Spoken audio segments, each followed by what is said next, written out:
huge part of growing the business. When I first started out doing networking, I was so scared. So I would come into a room like this, and I was so green to business. I didn't know who to talk to. I didn't know how to engage. I would kind of pretend to be super interested in some of the things that were going on, but I was like super overwhelmed. And I found that there's a couple of things that you can do to really make the whole networking experience a lot more fun. And one of them is to go in with an attitude of just wanting to be genuinely curious and interested in meeting one or two people. So rather than, I find some people can, of course no one in this room, but some people can show up and throw up, right? So they have to pitch you and they hard sell and they'll pass out 50 business cards and think that was a success.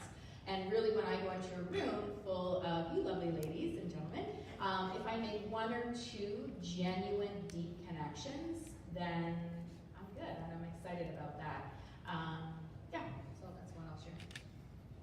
That's probably one of the most beneficial tools that we've received from you that we have used in our networking sense, so thank you very much. One of the things that I think becomes very important, especially when you're trying to make a connection with someone, is to remember their name and to use it and to be able to say it back to them and to develop that communication, and as well as be able to use it afterwards. There's a fun little technique that I learned this past month to help you remember somebody's name, and when you first meet them, to right away say it back to them so you can hear yourself saying it. And then there's a funny technique of imagining their name spelled in your favorite color right on their forehead and actually micro write it with your hands, so you're also applying a visual aspect and a kinesthetic aspect to try to just, relate it to them. Or you can turn their name into an object, so if you meet a Katie, you can turn her into a cat and pretend there's a cat sitting on her head. And the more ridiculous it is, the easier your imagination works, and you actually are able to retain it much better afterwards. So if remembering somebody's name, it's so personal to them, and if you're able to connect to them and actually say back to them, it means a lot to them. They honestly feel that you get them and you're connecting to them.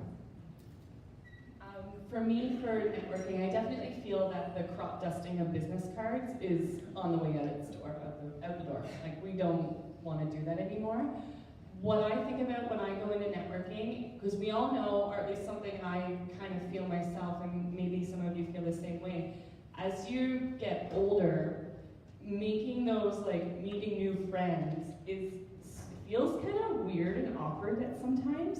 I know that's my personal experience. So when I go into networking, instead of being like, okay, I gotta find out about their business, I just look for common ground and I try to make a friend. I try to develop an actual relationship before it's like, oh, hi, what's your name? What's your business?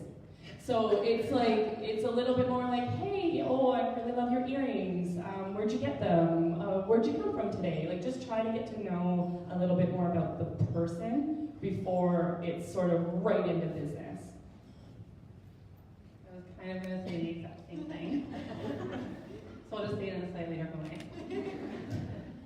But that's everybody knows, it's very easy to tell when someone's just there just to pass up their business card and they don't really care about you and what you actually do. They just want to get their name out there.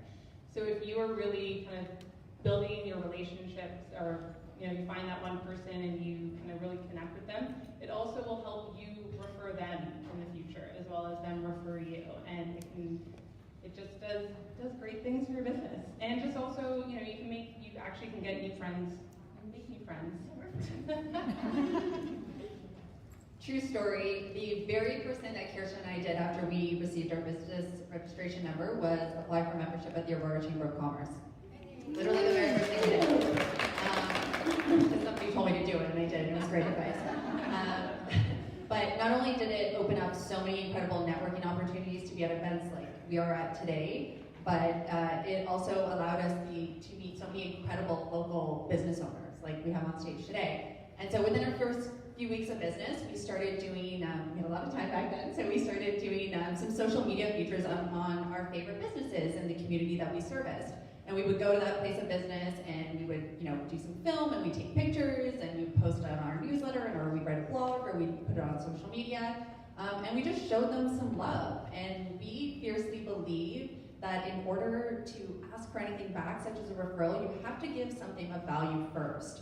So when you show that love is going to come back to you in a more organic way. That's a great point, great point. Okay.